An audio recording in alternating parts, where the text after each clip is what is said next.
This is Lancashire Business Week. My name is Richard Slater, and this is the fourth of our Breakfast Blast sessions. On behalf of Lancashire Business View and our headline sponsor, CG Professional, and our patrons and our supporters, I'm delighted to welcome you all to a week of events that is continuing to deliver on its promise. And that promise is to inform, educate, and entertain. Lord Reith would be proud of us. We hope that you'll be inspired what you hear, that you'll take some of the insights and some of the experience and expertise that we share today into your businesses and make it work for you. Over the course of the week, we've lined up more than 30 speakers. All are experts in their fields, all are here to share their considerable knowledge. And they are here to answer my questions. And also they're here to answer yours. So please send those questions to us via the chat box. At the end of our formal business, we'll open up for networking, and you are all welcome to join us for that. Now, with the help of our patrons, we developed a series of themes to throw into the spotlight this week. They're designed to be universal in their appeal, and so far we've tackled opportunities and challenges, jobs and skills, and well-being and inclusivity. Tomorrow lunchtime in our final session, which is on Lancashire Day, it's aspiration and celebration. But today's featured double bill is this. It's leadership and change. The speed of change in business this year has been remarkable. Leaders have had to change too. Projects which might have taken years to plan and implement were up and running in days or weeks. Enormously difficult decisions have been made and are continuing to be made, and they're being made very quickly. So, what are the new leadership challenges? What are the new leadership qualities?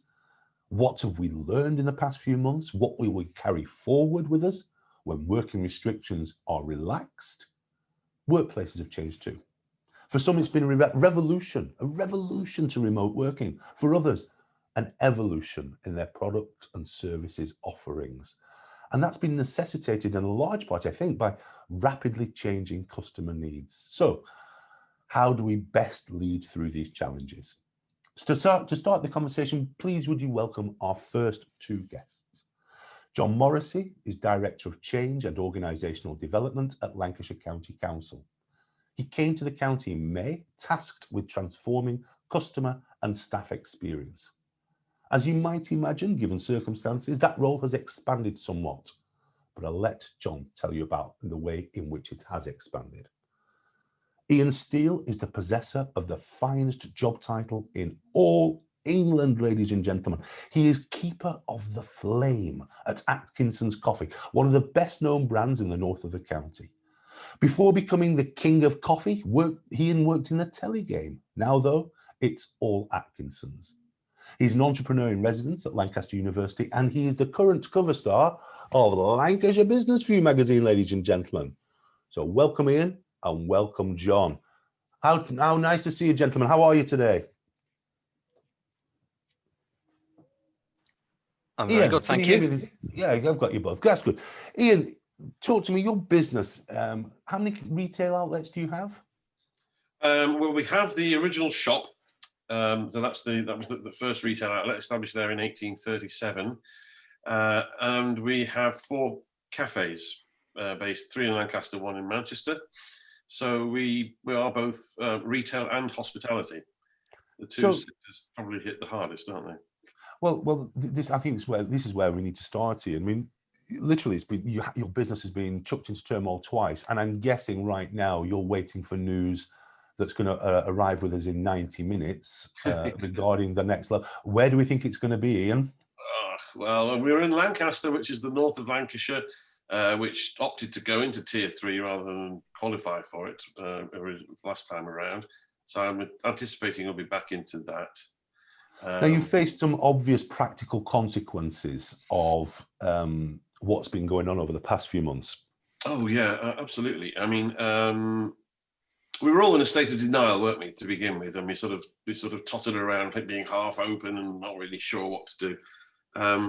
We lost about 90% of our revenue overnight. And then the next day, almost, we saw the website sales absolutely shoot up. And they carried on shooting upwards.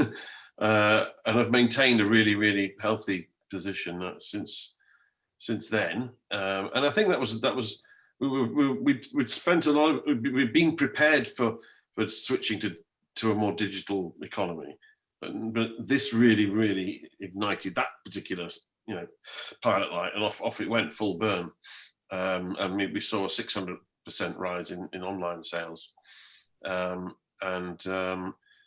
we had to really pivot quickly into that. So I mean, we were prepared for that, and it's been really great, because all the customers that were there silently supporting the brand, but not necessarily engaging with it, buying coffee online because they could still come to the shop and so on, was suddenly coming out of the woodwork, and there they all were. It's fantastic. If you look at the old chestnut, the old hairy adage that is, profit is sanity and turnover is vanity. How have you managed that? I'm going to make I'm not going to make an assumption. How has it affected your turnover, and how has your profit been affected? Well, the profit's gone right up, because it takes a lot less effort to run an online business. We saw periods where the online business was making more than the shop and the online used to do together, which begs the question, why bother with a shop? That's a terrible thing for the keeper of the flame to have to say, because we've got one of the finest, beautiful retail outlets in the whole of the county. But rest assured, we will be going back to that. We have tweaked that as well. We've had to tweak it for crowd control reasons, really, so that we can only have a few people in the shop at once. All sorts of little operational tweaks and changes. And the change affects staff as well as customers, and so we have to bring them along with it and make sure they're comfortable with how we've rearranged things. As a family business, there is a vibe around a family business. But I wonder, you mentioned there your staff. What kind of impact has it had on employment within your business? Well, first time around, we have about 40 staff, and we furloughed 31 of them. And we managed to bring a lot of people back. We now have all the core staff back, really. Well, they're on furlough now, but they will be back again. Because, of course, we mustn't forget the strange sort of return to normal we had in August, and the incredible figures in hospitality, which has got to kind of give you some kind of hope, hasn't it? That there will be this rebound of sorts of people are going to be dying to get out of their own four walls and come and frequent the hospitality industry again. Come and drink some coffee, Iain. Absolutely, yeah. Come and John Morrissey, you're relatively new to your role. Let me not be the one who explains some of your big challenges. Would you explain some of your big challenges to our audience, please, John? Yeah, sure. So I am new to the role, Richard. I joined Lancs Council in May. So right in the middle of lockdown, I'd come from Bolton, where I'd been previously. So one of the things I led on there was emergency management and contingency situations. So I was kind of working on the COVID response then from the beginning of January, really. And I turned up at Lancs. So my day job is Director of OD and Change. And what that is focusing on particularly is how we make Lancashire Council a place where staff experience and customer experience are brilliant. How do you measure staff and customer experience? And then, because if you're going to make it better, where did you start? So great challenge. I'll be honest, at the moment, we don't do that in a consistent way. So it's one of the first things I've looked at is bringing in somebody who can really do that brilliantly, who not only does it well.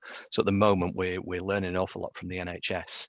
The NHS have for some years now really gone all out on it's not customer experience, it's patient experience, isn't it? But it's one of their key indicators, patient experience and then staff experience as well. So we're looking to sort of mirror that to make sure that we've got a really good baseline, so that we don't just say it'll be brilliant and then mark our own homework. That'll be properly validated. Those responsibilities were pretty chunky before COVID, but what are the additional responsibilities that have been overlaid onto that? So at the moment, what I'm trying to do is find a way of rolling out mass testing to about 120,000 people a week in Lancashire. So we've got these new tests, which the government has managed to get hold of now, which don't require any lab capacity. And that is a real game changer. You know, the fact that you can do a test and have a result in 20 to 30 minutes it is potentially a massive change and really helps to drive that return to normal. So that's a new thing, and I wonder what leadership qualities you've had to bring to bear to take on a challenge like this, which presumably you've not met before. No, this is all entirely novel, isn't it? I say that, you know, I worked in emergency planning, so everybody had a pandemic plan. But I think there was probably a sense of, oh, this is a real worst case scenario. Nobody really understood what the full impact of something like this could be. So I think challenges, refocusing really quickly. You know, when I came in May, when I got the job and some of the challenges were described to me, I thought the biggest factor, the most difficult thing would be finding a way to change the way and the where people work so that they were more flexible and more agile. You know, my experience suggested that would be the biggest challenge. Well, what do I know? You know, I walk in May and we've sent 3,000 people home almost overnight. Within a week, stood up all of the kit and the infrastructure they need to work from home. They've changed their processes. You know, we furloughed very few people. We repurposed a lot of people onto different things. But actually, we've changed that remote working culture, as I say, almost overnight. The challenge now, I think, you know, this is something that I was saying from joining in May, really, is it's okay now. You know, we were very lucky when this started. Weather was pretty good. People were getting used to having some home life balance. You know, when your work finished in the evening, you could sit in the garden. But I was saying this will feel different in October and November and December when it's dark and you're getting up in the dark and you're going to bed in the dark and it's wet. And I think that's where we are now. People are, it's challenging, and we're coming up to a Christmas that looks really different for people. So actually that piece of being able to really motivate people and keep them going through dark times is one of the big challenges. Thank you very much. Iain, I wonder if you could just reflect on what John was saying there. He knew there were some big challenges coming his way, but perhaps hadn't recognised what they might be. Were you surprised by the kinds of challenges that were thrown at you, Iain? Yeah, I think you know, it felt like some kind of weird dystopian sci-fi movie that you've been flung into. You know, Still does. It still does, doesn't it? Yeah, it's going on a bit long, but I think we had to sort of dig deep and dig in, and I mean, I'm an eternal optimist. I don't know why, but I think yeah, makes life better. I think that has to, you know, that has to be a really important quality in leadership. You know, you will have your dark days. You can't really show your Achilles heel. You've got to put on the bravest face you can. But yeah, we weren't. None of us were really prepared for that lockdown one. Lockdown 2 has felt a lot different, hasn't it? Yeah. It's felt like, oh yeah, this is a limited time. We're a bit more kind of, yeah, we know what we'll get. We're going to apply for more furlough money. It's felt a little bit more kind of less anxiety, less stress. To be fair, as somebody who lives and works in Blackburn, it's basically been one long thing. It just feels like it's never ended. There's been not a moment that I can remember where the restrictions have been lifted. Really, it is a bizarre time in which to operate, I think, Iain. Iain, I have got a question from you from Mick Corrigan, who's in our audience today. And one of the things he'd like to know is, how do you see, you know, taking those difficulties and those strategic difficulties and bringing them back to a practical and tactical level? How do you see the split of sales moving as we move forward into 2021? As we hope when your retail outlets open, do you think you'll retain this 600% uplift in your online traffic? Yeah, I really, really do, because the power of the internet is the fact that it's got a global outreach. And I'm not aiming to be sort of world, you know, domination or anything. Well, you know, on the side, but basically we're getting about 50-50 regional to London addresses on online orders. So we have managed to pick up a lot of new business outside the region, and they're not going to pop in the shop for their coffee and tea, are they, every day, you know, every Gosh, week. I hope not. So yeah, we will have picked up a host of new business, and if we can try and get them to fall in love with the brand and the experience of shopping with us, then you know that we will retain that. What we are missing at the moment, though, is all this other income that would be coming in from four hospitality outlets and a retail outlet. You know, so. And all the wholesale business, of course. You know, we are B2B as well. We supply lots of cafes and garden centres and hairdressers, whatnot, all over the region. So, you know. John, if I can come to you and just moving, you know, in a similar fashion, we've heard a little about the way you've strategically handled this, the pair of you. Iain's there just talking about a few of the practical outcomes that he's having to manage. What are the practical outcomes that you're managing? That are either proving more challenging or more rewarding than you imagined. In fact, let's frame it again. Iain's talking about expecting or hoping that his big online sales will stay with him. What are the changes that you've made that you expect to carry through, John? Well, I think probably come back to the accommodation as one of them. I think you know, particularly a lot of our staff were hoping absolutely that, you know, this would end, we'd be all clear over the summer and it'd be back to work, back to normal, because people like the social element of this, don't they? They like to be part of a team, they like to see their colleagues every day. And one of the challenges I've got is to really pin some of the gains that we've made, because let's be absolutely clear, there'll be a financial reckoning out of all this, won't there? We're all going to have to cut our cloth. So the ability to operate from fewer buildings with big overheads will be a real benefit, because it means we can make savings, hopefully without touching services. So finding a way where we can balance the advantages that we get from people working remotely and flexibly. And for me, a lot of that is about people being work is. So we're already doing quite a lot of work in children's services, for example, about, okay, we've been based in that office because we've always owned that office and that's just where your team is. But now being able to have a conversation about, well, where's the need and what do we need to do as a result of that is it's a big advantage. I think the other thing is comms. And I mean, I come from a comms background. I'm not talking fancy comms, actually, the stuff that you and I and others might talk about. I'm talking about the kind of daily grind stuff, about just making sure that people feel up to speed, that they know what's going on, that they're feeling loved and thought of, and they're included. There was a really big boom at the beginning of this. The work was incredibly hard, but you knew what you were contributing. You really felt a part of something. There was a real spirit. And it's keeping some of that up. It's making sure that people still feel part of that big, big picture. Thanks, John. I don't know about you, but one of the takeaways I'm going to take from that is there's going to be some really nice buildings kicking around the county available soon, if that's what you're suggesting. Possibly. But possibly. I hope we've got some property investors in the house today. You never know your luck. Send John an email. Gents, it's been an absolute pleasure. Thank you to you both. We're going to move on to bringing our panelists now. So would you please welcome our panelists? They are Melissa Conlon, who is the Commercial Director of AMRC North West, which is a Lancashire Business Week patron. We've also got in the house Mr. Iain Round, a partner at Beever and Struthers, another Lancashire Business Week patron.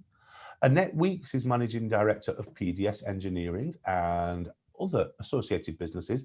At the moment, I can see she's on her side. I wonder if there we go. There's Annette. Annette was a relatively recent Lancashire Business View cover star. Yasemin Sunbul is responsible for Openreach's Lancashire and Cumbria operation, and she's the winner of the Leadership Award at the recent Sub-36 Awards. Now, can I remind you all, ladies and gentlemen, that we will be taking your questions through the chat box. Please don't be shy. I'll try and ask those questions. Let me start with this, though. I'm going to come to you Melissa, if I may. Melissa, I think this is pretty much on your home turf. Innovation and change in production, in the way we service and the way we deliver our processes, it's been really, really quick. Is this one of the key learnings we should be taking forward, that we can work at speed?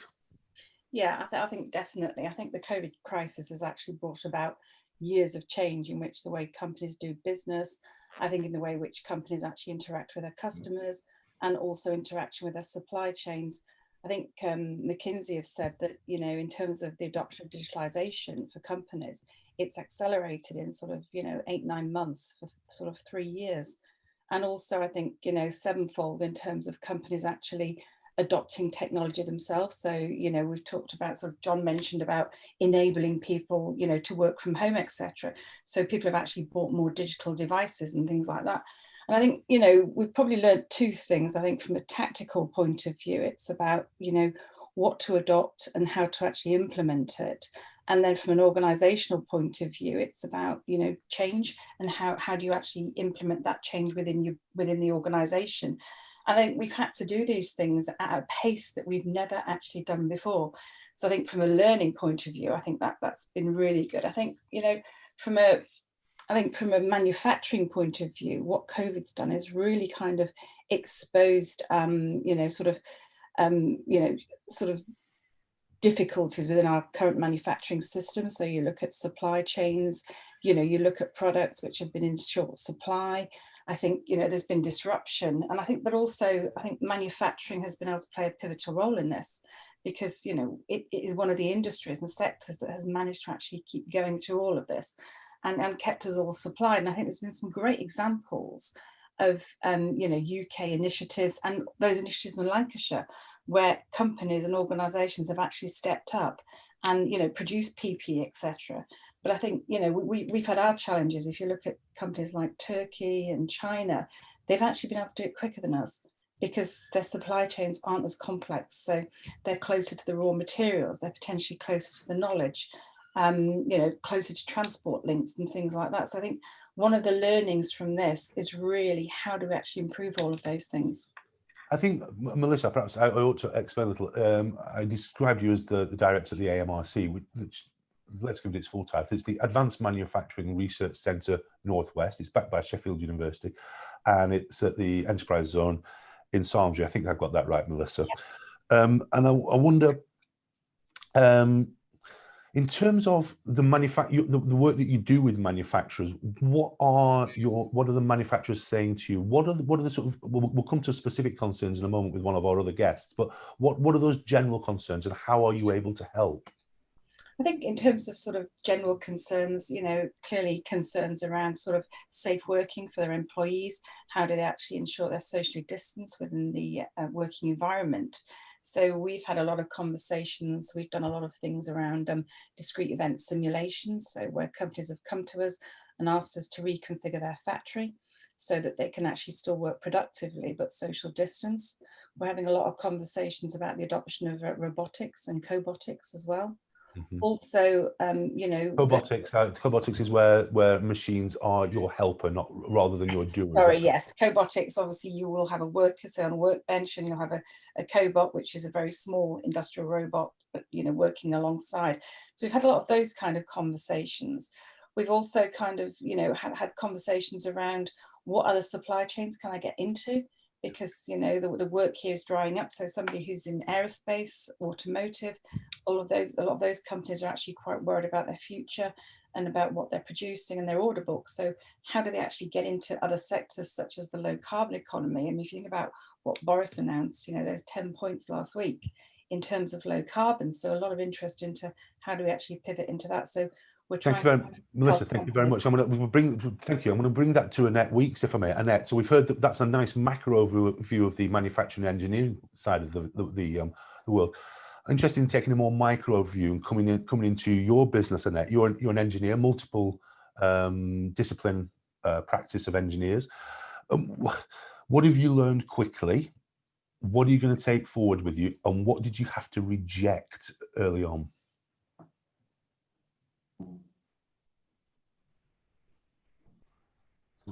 Sorry, I'm on mute. What did we learn quickly? Speed of innovation. So, I mean, obviously we're traditionally predominantly aerospace, which has been massively impacted by the COVID situation. You know, obviously people aren't flying, so that affects every aspect of what would be required for an aircraft.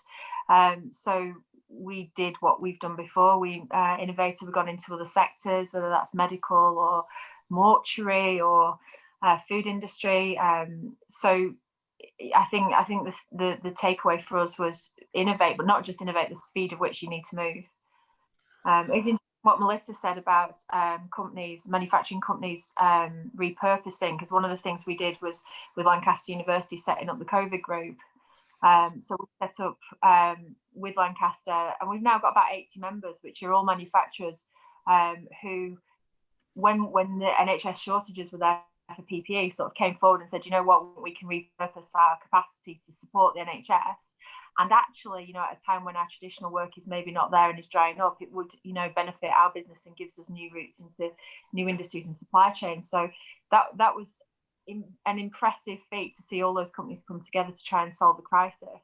And I think for me, one of the best things that's come out of this COVID situation is the amount of collaboration that I see going on, which is absolutely breathtaking, whether that's traditional competitors, so locally machine shops that maybe didn't work together, maybe didn't communicate with each other, are now doing, you know, supply chains coming together with customers and with academia to provide solutions. And I think if we can harness this sort of spirit of collaboration and problem solving going forward, that'll put us in a good place.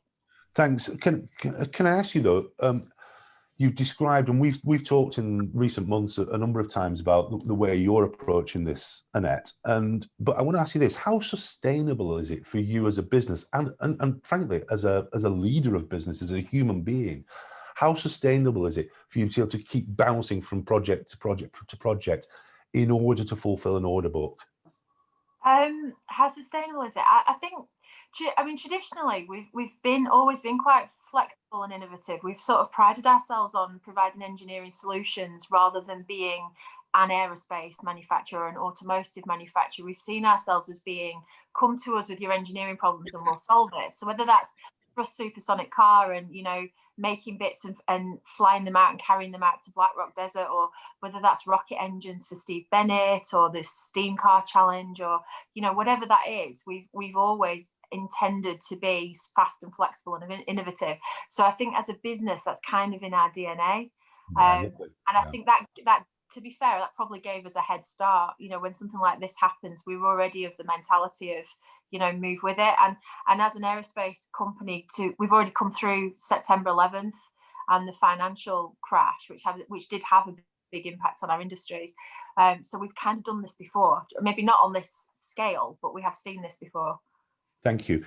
Yasemin, you're responsible for around about 200 or so people, I think, in the Lancashire and Cumbria area. What have been your real challenges? I'm guessing, I don't know you well, but I'm getting to know you, and you're very much a very communicative person. How difficult has it been for you, and how have you coped and made things change? Yeah, so, you know, we worked throughout, obviously, the first lockdown and everything like that. But what's really changed is that we used to have these big, grand events, big, bold plan events, you know, to really talk about where we are, where we're moving forward, and these big plans to really involve our engineers in that. And we couldn't do that, you know, we could not have people in you know, all together like that. So big challenge was actually, how do you still communicate to your team and still get that message out there? So there's a few different things I did. So I got myself out in the field more so that I was actually visible and I could have real conversations. I changed the way that I delivered comms to them. So previously it would all be like on email or, you know, just written text. So instead, I now actually record my voice. So they, you know, so they can just pop it in when they're driving in the van or something and actually feel like they're a part of it. Or frankly, Yasemin, set it as their ringtone. Oh, there you go. So they get a new one every month. But I think the biggest challenge for me, and this is probably more around my management community instead of my team member community, has been about well-being. And it's trying to create that same environment that we would have if we were going to different offices and meeting different people, where they're all remote working now. So that's been a challenge, but I've put different things in place where I'll just dedicate a call to, we do not talk about work, talk about your lives, talk about your weekend, you know, have that sort of chat that you would over a brew or something when you're in the office space. and same again, just setting up, like I've done a few when everything's shut apart from like restaurants and stuff like that. I did a few one-to-ones sat in McDonald's. So there you go, because we were banned from the offices.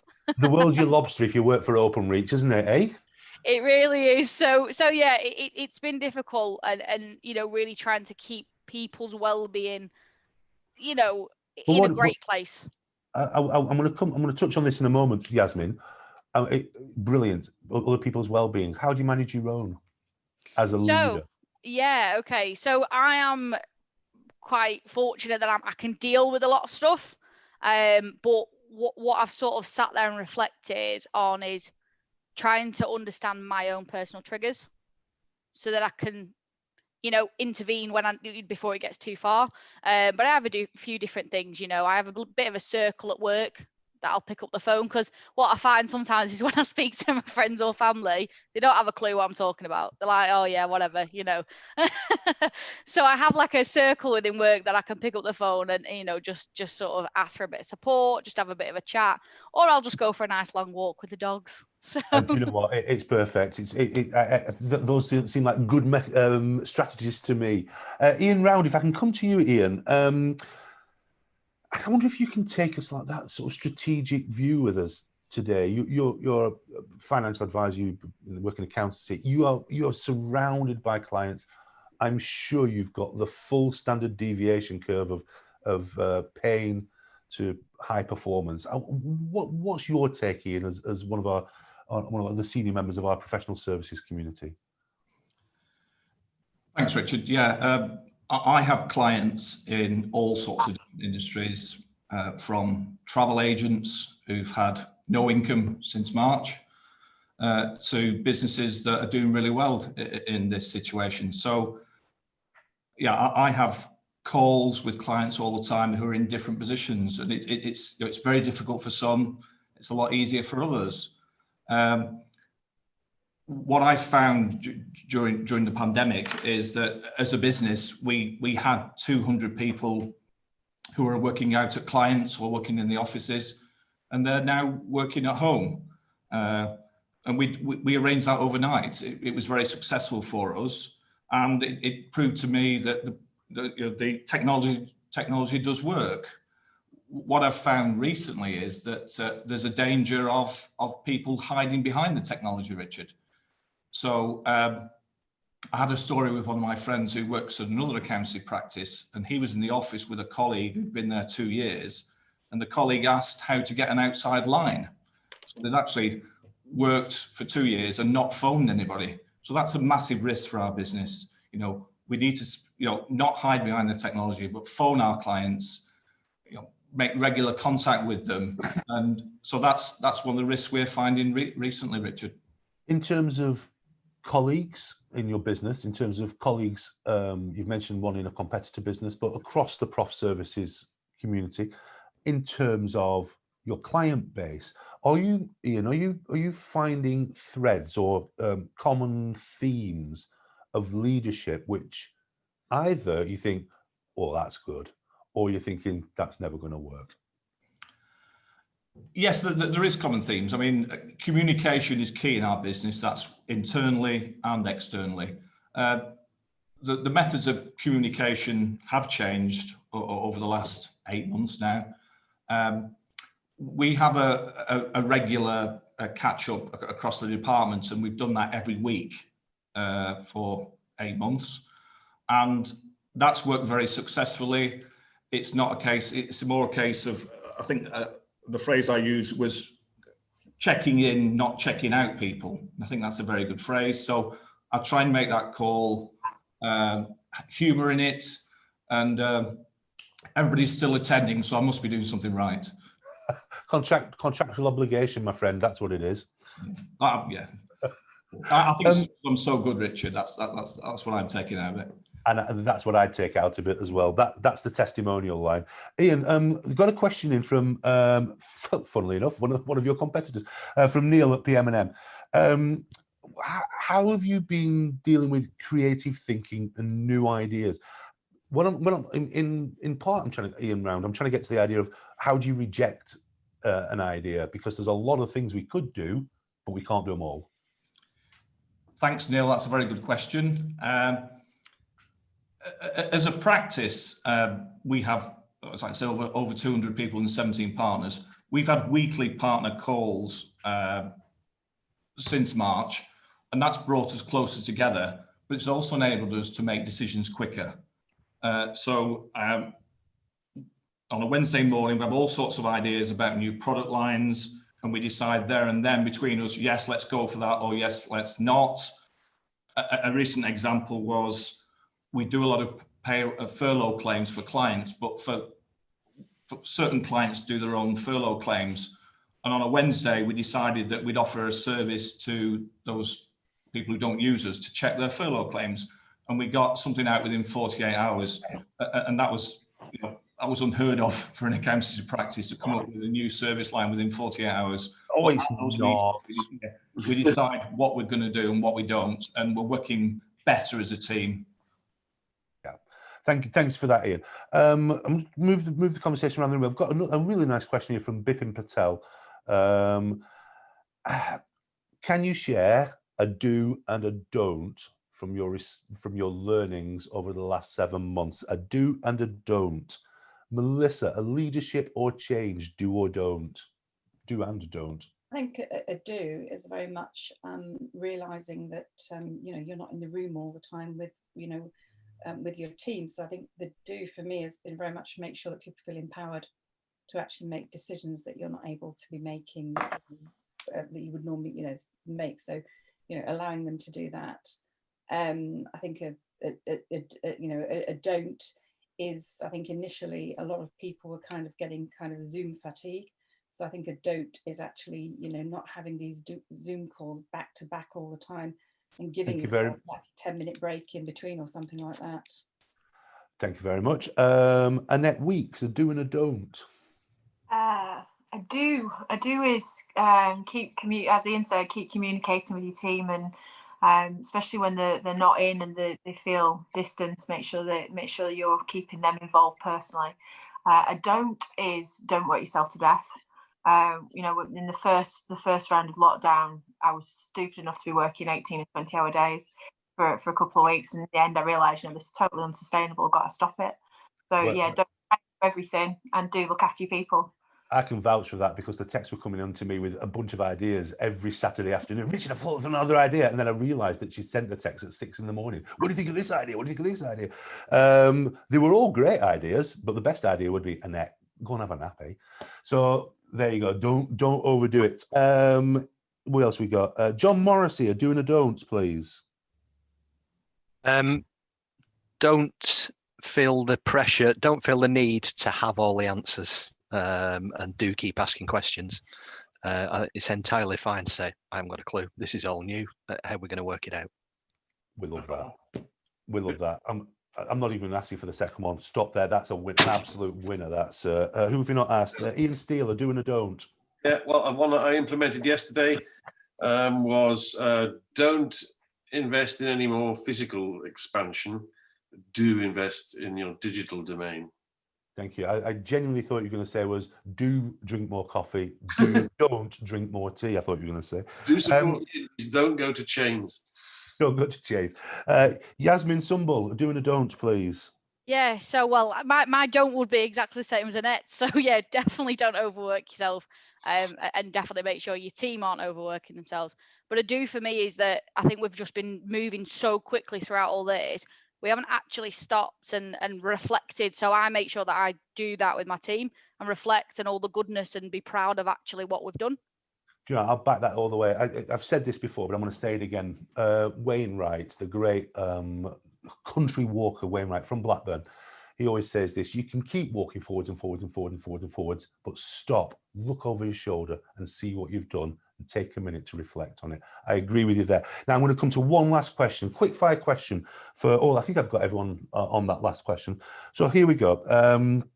This is a tricky question. Let's see if we can knock a couple of interesting thoughts out. My question is this: how have you changed as a leader, Iain Steele? How have you changed?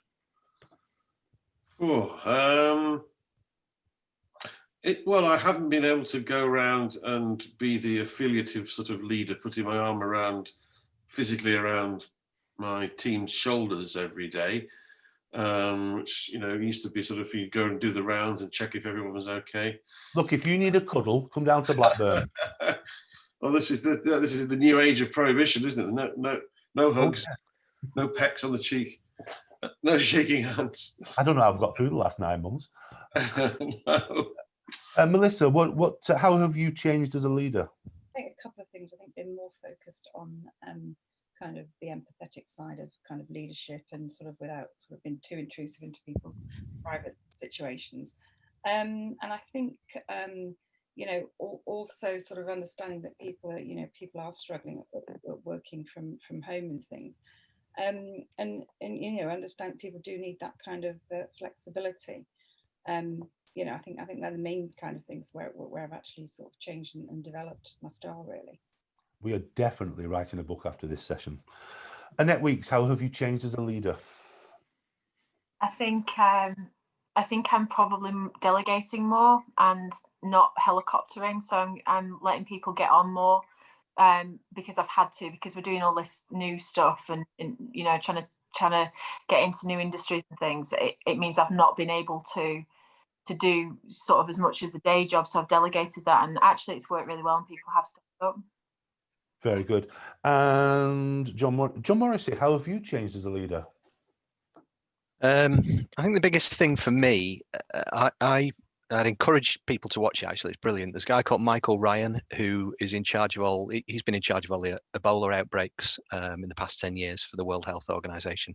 Did a brilliant press conference in March when he talked about be fast and have no regrets, because if you need to be right, then the virus will beat you. So for me, it's been about really relying on instinct a lot more. And you know, I'm a planner and a strategizer by nature, and that's what's got me through the past 30 years. But this is just about pace, and it's about not being paralysed by fear and indecision. Oh, I love that. Do not fear getting it wrong. Do not Absolutely fear getting it wrong. We've got to go. You're absolutely right. We've got to move at speed. We accept that we might be getting 80, 90% rather than our usual 90, 95%. I love that. Yasemin, final word for you on this matter. Yasemin, this session is all about leadership and change. This question is literally about bringing those two concepts together. How have you changed as a leader, Yasemin? Yeah, so I have learned that not everything needs an answer and a solution, and sometimes people just need someone there to listen to them. I'm going to settle for that. That's absolutely lovely. Thank you to all our panelists. Thank you very much. And to you for all your questions. I am so sorry we couldn't get to them all, but I think we gave a good stab at many of them. Ladies and gentlemen, that does conclude the formal business for today's Lancashire Business Week Breakfast Blast, but no need to rush off. We'll be opening up for networking in a few moments. I think there's a lot of things come out of this session. Collaboration, talking, communication. There's a lot of C words coming out, but I think the one was that idea that collaboration can take place if we use our imaginations, and many, many more things. Good. So our final event of the week is tomorrow at 1 o'clock. Tomorrow we'll be considering aspiration and celebration. This is a slightly extended session featuring some very special and very surprise guests. Please join us then. Please bring your mates. Before we close, I'd like to thank again all of our speakers from today. That's Yasemin, Annette, Iain 1, Iain 2, Melissa and John. And thanks also to our headline sponsor, CG Professional, and to our patrons, AMRC North West, Beever and Struthers, Burnley.co.uk, Burnley College, Community Foundation for Lancashire, Daisy Communications, FW Capital, In 4.0 Group, Lancashire 2025, bidding for the City of Culture, and PDS Engineering. And also thanks to our supporters and to our media partners, who are Utiligroup, Downtown in Business, Lancaster and District Chamber of Commerce, and Love Local Networking. You can read about this session online at lancashirebusinessview.co.uk later today, where you'll also find reports on all the sessions we've held this week. And now, if you'll bear with us, we'll open up for networking. In the meantime, I've been Richard Slater. If you can buy it in Lancashire, buy it in Lancashire. I'll see you tomorrow at 1 o'clock. Thanks, everybody. It's been a hoot.